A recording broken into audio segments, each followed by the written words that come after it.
नमस्कार, मी भारत भिसे जेके प्रतिनिधी। आज आपण सद्यस्थितीमध्ये कळंब तालुक्यातील पाथर्ड या गावामध्ये आहे।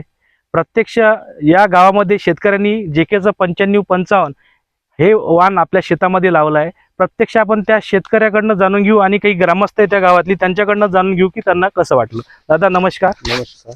तुमचा परिचय सांगा। परिचय द्या तुमचा पूर्ण नाव सांगा। माझं नाव माधव तानबाजी मलकापुरे, राहणार पाथर्ड, सर्वे नंबर 30। तुमचा मोबाईल नंबर सांगा। Mobile number 95 45 45 93 58 01। बरं दादा, तुम्ही जे हे वाण लावलं जेकेचं, कुठलं वाण लागवड केली आहे? हे जेकेची जेकेची 95-55 95-55। किती पाकिट लागवड केली? हे 4 पाकिट। 4 पाकिट। याची लागवड दिनांक काय आहे? लागवड 27 जून। 27 जून। तसे पण 12 जून आहे, पण पाण्यामुळे ते 27 जूनला निघाली। समजा 15 लावली, 27 जूनला वर आली। 4 पाकिट। आणि अंतर काय घेतलं? 3x3 3x3 पर्यंत। आता सध्या स्थितीमध्ये प्लॉट रेडी आहे आपला, बरोबर आहे? हो। याला फवारणी किती केली आपण? फवारण्या झाल्या माझ्या 5 आणि पहिली। खत किती झाले? खताचे 2 डोस। बरं, आता आपण बोंड पाहिलं, कसं वाटलं बोंड त्याचं? बोंड चांगला आहे, झाड आहे, बरोबर आहे। आता काही कापूस फुटलेला आहे, तुम्ही दाखवू शकता? हा। इथे दाखवा। हे बघा, पूर्ण कापूस फुटलेला दिसतो तुम्हाला। जवळपास आज आपण काउंटिंग केलं मग आणि 55-60च्या जवळपास कैऱ्या आहे ऍव्हरेजली, ज्याच्यापेक्षा जास्त आहे, पण आपण 60 पकडून चालू। तुम्ही सरकी मोजली, किती होती त्याच्या सरकी? बरोबर आहे का नाही? 4 याच्यामध्ये 31-32च्या जवळपास सरकी भरलेली आहे। तुम्हाला काय वाटते वाण पाहता? तसं चांगलं वाटते आता चांगलं वाटते? दरवर्षीपेक्षा। पुढल्या वर्षी लावायला पाहिजे की नाही आपल्या शेतात? हो दादा, लावायला काय वाटते तुम्हाला मंडळी? कसं आहे वाण? पुढच्या वर्षी लावायला पाहिजे की नाही आपल्या शेतामध्ये?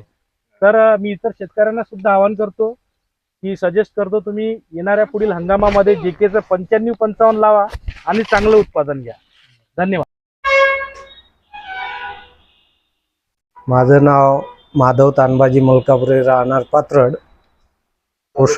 तालुका कळंब, जिल्हा यवतमाळ। माझ्याकडे 5 एकर जमीन आहे आणि त्यात मी 2 एकर पराठी लावली होती। त्यामध्ये 4 पाकिट पडले होते। 3x3 चा आकडा होता, माडी होती पराठी। जेकेचे 95-55। मला कापूस आतापर्यंत त्या 4 पाकिटमध्ये 35 क्विंटल कापूस झाला। 3 याच्यात 31 क्विंटल निघाला आणि शेवटचा याचा 4 क्विंटल निघाला। एकूण 35 क्विंटल झाला। प्रति एकरीचा विचार करतो म्हटलं तर किती क्विंटल बसला? जवळपास 15 क्विंटल ॲव्हरेज आला असं समजावं, कारण 2.25 एकराच्या वर होती एखादी वड।